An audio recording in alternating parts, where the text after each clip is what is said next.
మనమందరం కూడా మనుషుల దృష్టికి మంచిది మంచిగా ఉన్నప్పుడు చాలా ఆహ్లాదకరంగాను, చాలా సంతోషకరంగాను, ఒక అతిశయంగాను అనిపిస్తూ ఉంటుంది. అయితే ప్రసంగి గ్రంథంలో అంటున్నారు, దైవ దృష్టికి ఇష్టడిగా ఉండాలి అంటున్నాడు. ఎలా అనగా దైవ దృష్టికి మంచివాడిగా ఉండువానికి దేవుడు జ్ఞానమును, ఆనందమును అనుగ్రహించునంట. దైవ దృష్టికి మంచివాడిగా ఉండువానికి ఏమిస్తాడంట దేవుడు? జ్ఞానమును, ఆనందమును ఇస్తాడంట. ఇది సంపాదించుకోవాలి. మనుషుల ఎడల ఒకవేళ మంచిగా ఉన్నా వాళ్ళు మనకి ఇచ్చేది ఏంటంటే జస్ట్ మెప్పిస్తారు.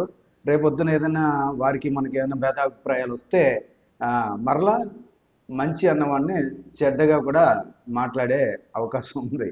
అయితే ఇక్కడ దేవుని దృష్టికి మంచివాడుగా ఉన్నప్పుడంట మనం పొందుకునేది ఏంటి అంటే జ్ఞానమును, ఆనందమును. ఏంటి ఆ ఆనందము అంటే దేవుని యొక్క ఆలోచన ఉద్దేశాలు నెరవేర్చడానికి అవకాశం ఉంటుంది. ఆ జ్ఞానం పైనుండి వచ్చే జ్ఞానం. ఆ పైనుండి వచ్చే జ్ఞానం ఏం చేస్తుందంటే దేవునికి సులభంగా లోపడతాం. సులభంగా లోబడినప్పుడు దేవునితో సమాధానకరంగా ఉంటాం. సమాధానకరంగా ఉన్నప్పుడు అతడు దేవుని దృష్టికి మంచివాడవుతాడు. ఆ మంచివాడైన ఆ స్థితిని బట్టి ఈ మనిషికి గొప్ప ఆనందం. దేవుని దృష్టిలో బలాదాసుడా, నమ్మకస్తుడా అని అనిపించుకున్న ఆ మాటను బట్టి ఎంతగా మనం ఆనందించుతాం అనేది చూస్తే అది అనుభవంలోకి వస్తేనే తప్ప మరెవ్వరికి తెలియదు. కనుక ఆ రుచిని చూస్తే ఒక్కసారి మనము ఇంకా ఇంకా ఇంకా ఇంకా దైవ దృష్టిలో మనము జ్ఞానం పొందుకొని ముందుకెళ్ళడానికి గొప్ప జిజ్ఞాస కలిగి ఉంటాం.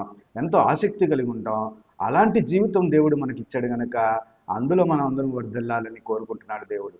కనుక ఆ ధ్యానాన్ని ఆపాదిస్తే, ఆ ధ్యానాన్ని వెతికితే మనకి ఇగో ఎవరికైనాను జ్ఞానం కొదవగా ఉండేలా నేను ధారాళంగా దయచేయవడును అన్నాడు కనుక అవును మన దేవుని దృష్టికి మంచివాడిగా ఉండడం మనం నేర్చుకుంటే, ఆయనతో సమాధానకరంగా ఉండడం నేర్చుకుంటే కనుక మనం ఎంతో ధన్యం అవుతామని దేవుడు సెలవిస్తుండగా ఈ మాటలు మీకు అందించాలని ఆశపడి ఈ మాటలు మీకు అందించాను. దేవునికి స్తోత్రం. అందరికీ వందనాలండి.